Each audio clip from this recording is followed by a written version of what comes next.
Hello everyone. Before we start, make sure to like and subscribe to the channel and leave a comment with Wario or from and what time you're watching. That way, YouTube will keep showing you stories just like this one. Now, let's begin. Story number 1. It was late at night and the White House was silent, or at least it was supposed to be. Daniel, the newest night shift security guard, walked through the East Wing, flashlight in hand. The portraits of past presidents stared down at him, their eyes seeming to follow his every move. The air was unnaturally cold, and each step echoed through the empty halls. As he passed a long corridor, he thought he heard a whisper. A soft voice, almost too quiet to hear. Daniel. It wasn't coming from the radio or from any of the usual creaks of the old building. His heart skipped a beat. He stopped, holding his breath. The hall was empty. He tried to shake it off, telling himself it was just the wind or the old building settling. But then a faint flicker of light caught his eyes aglow coming from a small door tucked behind an old tapestry. He hadn't seen it before. Curiosity overpowered fear. His hand trembled as he reached for the handle. The door creaked open, revealing a tiny, dust-covered room. The air smelled of age and forgotten secrets. In the corner, a faded American flag hung limply. On the desk in the center of the room lay an old diary. Daniel hesitated, but then picked it up. The pages were yellowed, the writing meticulous but frantic. As he read, the temperature in the room dropped suddenly. His breath became visible, and the whispers grew louder, surrounding him from every angle. The diary spoke of shadows that moved on their own, of footsteps that weren't there, of voices calling the names of those walking alone through the corridors. The last entry chilled him to the bone. It watches you. It knows when you are alone. It waits. Suddenly, the door slammed shut behind him. He tried to open it, but it wouldn't budge. Panic surged through him as he realized he was trapped. The shadows in the room seemed to grow darker, thicker, pressing against the edges of his vision. Then he saw a tall, thin shadow standing motionless in the corner, watching him. Daniel's flashlight flickered and died. The whispers became words, speaking directly into his ear. You shouldn't be here. Every instinct told him to run, but his legs refused to move. Cold fingers brushed past him, though no one else was in the room. The diary slipped from his hands, flipping open to the last line again and again, as if the words themselves were alive. Hours passed, or maybe minutes' time had lost all meaning. Daniel realized that he wasn't just being watched. He was being followed, studied, claimed. His own shadow seemed to stretch and twist unnaturally, merging with the darkness in the room. When backup arrived, the room was empty. The door swung open as if it had never been closed. Daniel was gone. Only the diary remained, pages fluttering as if an unseen hand turned them, each line whispering secrets no one dared to read. Some say that on certain nights, if you walk the East Wing alone, you can hear a faint whisper of his name. And sometimes, if you look closely, you can see a shadow that shouldn't be there, silently watching, waiting for the next guard to enter. The White House isn't just history. It's alive with secrets, with echoes of those who vanished within its walls. And the room Daniel found. It waits for the curious, the brave, and the foolish. Story number 2. It was after midnight. The White House was quiet, its halls bathed in soft yellow light. Emily, a young historian, had been granted special permission to work late in the presidential library. She was alone, or at least, she thought she was. She was going through a box of letters from the early 1800s when she noticed something strange. One of the shelves had been pushed slightly out of place.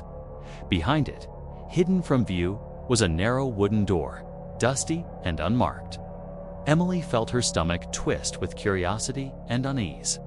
She reached for the knob. It was ice cold, so cold she pulled her hand back in shock. She hesitated, her heart thudding in her chest, but then she turned the handle. The door opened with a groan that echoed through the library. Beyond it, a spiral staircase descended into darkness. There was no light switch, no sign this place had been touched in decades. Emily grabbed a small lantern, lit it, and carefully began to descend. The further she went, the colder it became. The White House above felt distant now, like a dream she was waking from.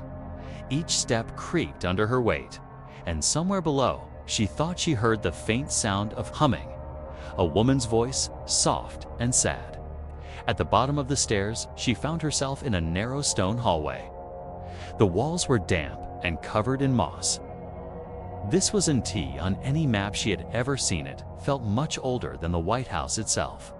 She followed the sound of humming until it stopped abruptly, leaving her in suffocating silence. The hallway opened into a small chamber. In the center of the room was an old wooden chair facing the wall. The stone floor around it was covered in marking symbols Emily didn't recognize, but they looked carved with purpose. She stepped closer, lantern shaking in her hand. Suddenly, the flame went out. Darkness swallowed the room whole. Emily's breath quickened. She fumbled with the lantern, but before she could relight it, she felt a breeze pass behind her, though the air below should have been still. Then came the whispers. At first faint, like voices carried on the wind, then louder surrounding her, overlapping, whispering in languages she didn't understand. Emily turned to run back to the stairs, but the hallway she had come from was gone. The room was no longer small. Lit was stretching, shifting. The chair creaked as if someone invisible had just sat down.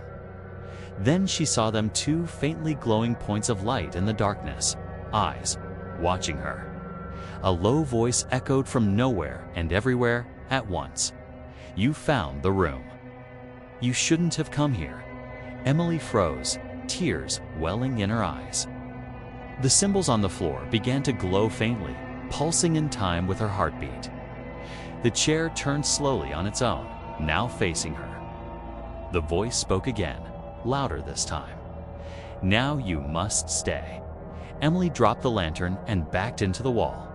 The darkness around her seemed to move like liquid, swallowing her shadow. Hands ice cold, invisible, grabbed her arms, her legs holding her in place. She screamed, but no sound came out. The next thing she remembered, she was lying on the floor of the library. It was morning. Staff were arriving for the day. The secret door was gone, only a solid wall where it had been. They told her she must have fallen asleep while working. But when she stood, she saw the marks on her wrists, dark red, as if something had held her down. And when she glanced at the far corner of the library, she swore she saw the wooden chair just for a second before it faded away. Emily resigned the next day and left Washington forever. But late-night workers still report strange things in the library, whispers from behind the shelves, lights flickering, and the sound of a chair slowly creaking in the dark. And sometimes on very quiet nights. Security cameras catch something even stranger. A figure walking through the library, holding a lantern, though no one is there. Story number 3. It was close to midnight when Thomas, a maintenance worker at the White House, finished his shift. Most of the staff had already gone home. The halls were silent except for the faint hum of the old heating system. As he walked toward the exit, his flashlight caught something strange, a set of wet footprints leading away from the main hall. They were small, like a child's, but there were no children in the building at night. He followed them, heart pounding. The prints led him toward a locked section of the West Wing, one he had never been inside. When he reached the end of the hall, he found the door slightly ajar, though it was supposed to stay sealed. Thomas hesitated before stepping inside. The air beyond was cold and stale, like a place that hadn't been opened in years. He found himself in an old hallway lined with dusty portraits, none of which he had seen before. The faces in the paintings seemed wrong, blurred, as if they had been smudged. At the far end was a nursery. A rocking chair stood in the middle of the room, gently creaking back and forth. There were no windows open, no draft to explain the motion. Then he heard it, a child's laugh, faint but close. The footprints reappeared, fresh and wet, leading toward a toy chest in the corner. The lid was slightly open. Thomas knelt and reached out to close it. The lid slammed shut before he could touch it. The rocking chair stopped abruptly. And from behind him, a soft voice whispered, "Play with me." Thomas spun around. Standing in the doorway was a little girl in an old-fashioned dress, her hair dripping wet as if she had just come out of a pond. Her face was pale, eyes completely black. He stumbled backward as the girl smiled, revealing teeth far too sharp for a child. She stepped closer, leaving wet footprints with every step. The smell of stagnant water filled the room. Suddenly, every toy in the nursery moved at once. Balls rolled. Dolls sat upright.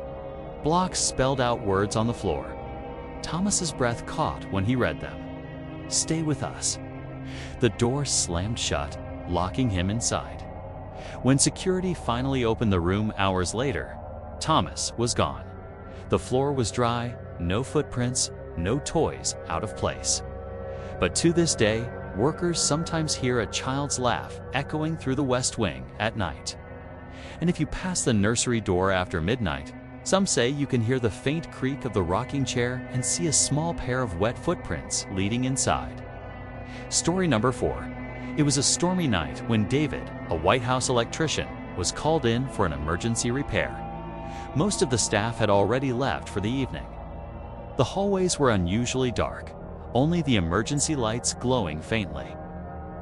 He was checking wiring near the basement when he heard something, a faint tapping sound, rhythmic, coming from deeper inside. He told himself it was probably just a loose pipe. But when he followed the sound, it grew louder, almost deliberate. At the end of the hallway, he found a locked metal door he had never seen before. Strangely, it was unlocked.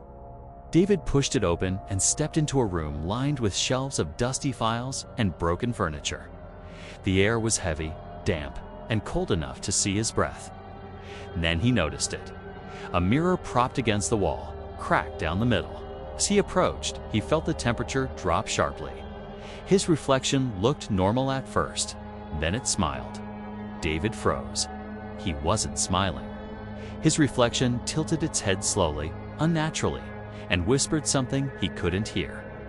The tapping sound started again, now coming from inside the mirror. He took a step back, but the reflection stayed where it was, staring, smiling wider until its mouth was impossibly large. Then the lights went out. The room was pitch black, except for the faint glow coming from the mirror. David could see shapes moving inside its shadows, walking behind his reflection, reaching for him. A voice, deep and distorted, spoke from the darkness. "You opened the wrong door." Something grabbed his shoulder. He turned, but there was no one there. The mirror's glow pulsed, like a heartbeat, and his reflection stepped forward out of the glass. It looked exactly like him, but its skin was pale, its eyes solid black. It smiled and whispered, "You don't belong here, but I do." David ran toward the hallway, but the door slammed shut. He heard his own voice screaming behind him from the reflection that now stood in the room, laughing. When maintenance found the room the next morning, there was no mirror, no sign of David. But security cameras caught something chilling David walking out of the basement that night, staring directly at the camera, smiling in a way no one had ever seen before.